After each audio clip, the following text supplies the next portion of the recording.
Can I just say something before you get started? Been a while since the Big Three's been together, you know. Yo, Matty!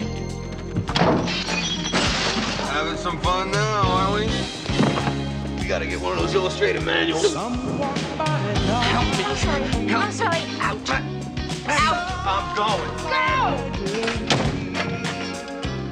I'd know that slam anywhere. Cause we met on the way.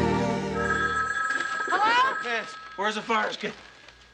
Oh, forget I said that. Is this yours? No, it couldn't didn't be. get one. No. It's probably Glen's. And remember, I came in and I said, I was so pissed. And I said, we got to do something. We got to do something. We can't let this go by. And the Emmys were on a Sunday. And Monday I came in and I wrote that thing. You guys did a scene about David Addison's mother being in the hospital. That's right. You think she's going to be able to pull through with some encouragement? Oh, that's great. Doc, don't worry about it. 16 nominations, kid. We can't lose. It's in the bag. Tuesday night, there it was. The show was dedicated to his mother, because the idea being that the fact that we didn't get any Emmys killed her. The network they'd get incredibly upset. I remember, he's a very dear guy, this guy Lou Ehrlich, who was running the network, came over one day and he closed the door to my office and he started to scream. And he screamed for like 20 minutes. And at one point he said, if you don't get this thing under control, I'm going to take an Uzi. Uzis were very popular back then. I'm going to take an Uzi, I'm going to shove it down your throat, I'm going to pull the trigger, I'm going to keep pulling the trigger until the thing is empty. There's going to be blood all over this office. I'm telling you, you got to get this thing under control. And he walked to the door of my office and he turned and went, but don't change anything. And then he left. And that was sort of the network attitude. Don't tell me you haven't considered the consequences of a day going by without a little angry banter between us. We're talking serious damage to our relationship, to office morale, to February sweeps. We prep from the same bureau. With the same story. Looking for the same thing. Either somebody's lying or the writers just Xerox the other scene. It wasn't about, here are the pages, let's figure out what the scene is. It was their job to capture the scene. It was their job to deliver the scene. So it was my job to give them a scene that was actable. And that was believable and it was funny and true to the characters. And sometimes that came very, very, very, very late. Cybill, I think, suffered a lot more than Bruce in this regard. How did I suffer? Well, you suffer in the fact you'd say, Glenn, I can't work this way. And, you know... I said that? Oh, constantly.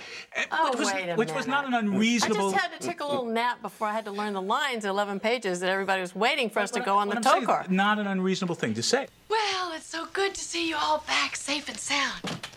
Looking forward to that next 50 weeks, to giving it that 200%, to putting in that good, hard day's work. We were having a wonderful fun. It took me a few years to just forget all my bad memories. I mean, like, bad memories are just working so hard and wanting it to be so good. But now I see it, it makes me laugh a lot. Me too.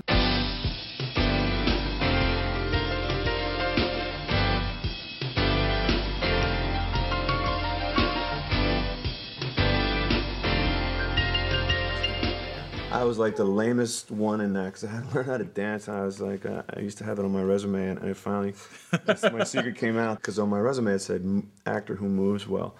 Didn't move well at all. I was with dancers, real dancers. I looked like I was just stumbling around. Big Man on Mulberry Street happened because Phil Ramone called me on the phone and said, Billy Joel wrote this song and he was thinking about your show when he wrote it. Your show inspired it. Do you want to hear it? Oh, that's right. And kind of came over with this tape, and I'd been looking for an excuse to do a dance number for 2 years, so it was very serendipitous. First episode where we actually got to act in 2 really serious scenes, probably the 2 most serious scenes we ever did together were in that episode. You come to the hotel in Philly. And a big secret that I was married before? Come on, it was huge. Nobody knew that. And you were married to a woman who left you for another woman. That was big. It's true. He walked in on me and someone else. But it wasn't another man. I'd seen Risky Business, and I loved Booger. And I loved him in the nerd movies, and I loved him. And he came in one day and auditioned for something.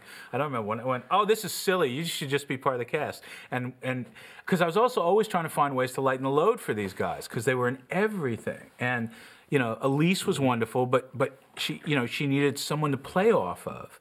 And I thought, well, he's the antithesis of Bruce. You know, in the same way that Lisa's sort of the antithesis of Cybill. It just made great sense to me. 15-yard penalty, too much time in the huddle. Fill her up, lad. I don't know if you guys know this, but the inspiration for the show, for the whole series, for me was I had seen in Central Park, I'd seen Meryl Streep and Raul Julia do The Taming of the Shrew. And you couldn't get those guys to do moonlighting? I tried. Is that what you're saying? As I recall, you came to me and said you had the most brilliant idea in the world, and do The Taming of the Shrew. And I said, who's going to play the shrew? You speak of animals. Yet all three of you be rats. And three blind rats you're not, as clearly you came to gawk at me. We only just arrived to woo and bewitch, having not advanced knowledge that you be such a bitch. Enough! Lowest rated episode we did. No way. Shakespeare ones? Lowest rated. I'm convinced they People tune in. don't want to see Shakespeare They these see days. those costumes. They hear that rhyming stuff. Those costumes were torture for me. They weighed 35 pounds. They were so beautiful, and I'll never forget. You know, I don't like being tied up. I remember seeing that on the film. application. Yes. And so the show really is The Taming of the Shrew. It really is Kate and Petruchio on some level. So I do remember coming to you Who are guys. those guys? Kate and Petruchio? Kate and Petruchio. They had a series before us, very similar. And then they called it Remington Steele. I was at a thing for Brandon Tartikoff. It was a dinner for Dan, you know, big like 500 people dinner, and you get out of these things and they have a line you wait on for the valet to bring your car, which is usually longer than the dinner.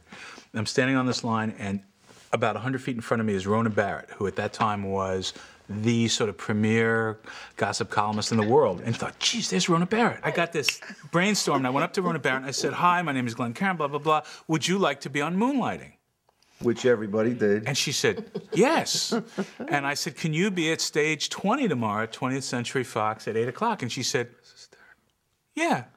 And she showed up at 8 o'clock, and we did the whole thing in a day. You know, but the best part of it was the opening. She marches over to Cybill's office and knock, knock, knock, and Cybill says, Maddie says, who is it? And she says, it's Rona Barrett. She says, Rona Barrett?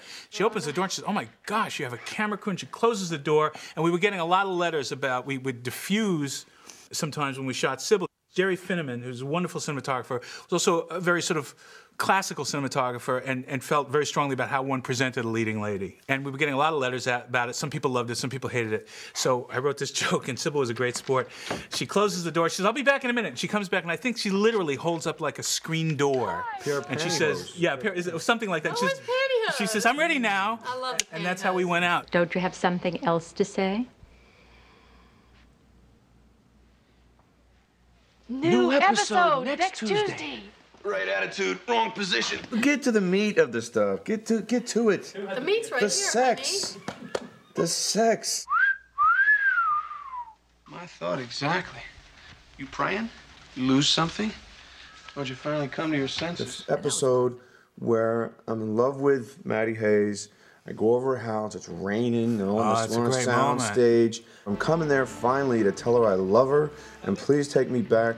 And Mark Flippin' Harmon opens the door, and they close on that moment in that episode. There was this anticipation built up that we all, I think, knew was coming and were dreading, because we knew that as soon as we got to that point that something was going to change. I don't believe that. I still, to this day, I don't believe it that. either. I have to say, I don't believe it.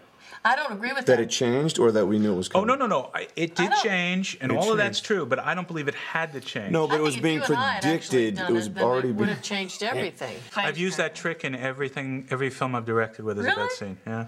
Oh. Yeah. Standing up instead of lying down? Yeah. Just put the bed on its side.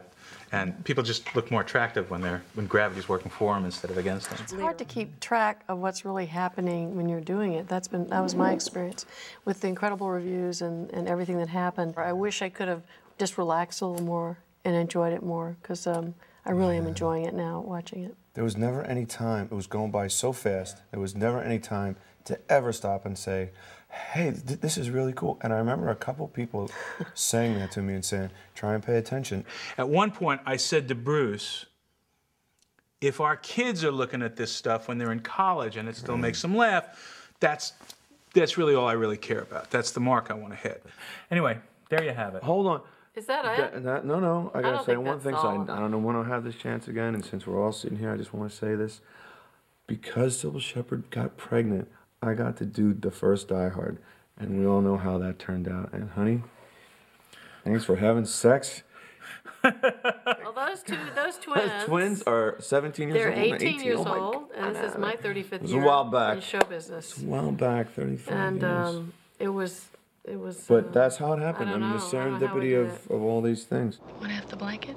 We'll figure that out when we get to your place. Yeah. Thanks.